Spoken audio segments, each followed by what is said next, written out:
కేసీఆర్ మెప్పు కోసం మాజీ మంత్రి హరీష్ రావు డ్రామాలు చేస్తున్నారని ఎమ్మెల్యే విజయరమణారావు తీవ్ర విమర్శలు చేశారు.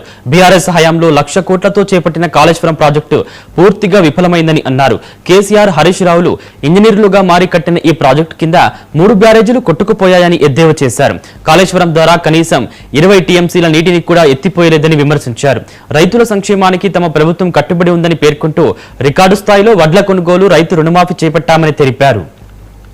మాజీ మంత్రి హరీష్ రావు గారు నిన్న కాళేశ్వరం ప్రాజెక్టు గురించి వారి ఇష్టానుసారంగా మాట్లాడడం జరిగింది.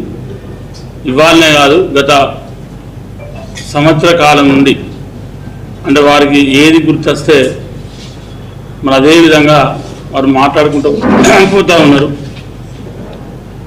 నది పోతురు దాకా నాకేమన్నట్టు మరి హరీష్ రావు గారి పరిస్థితి ఉంది.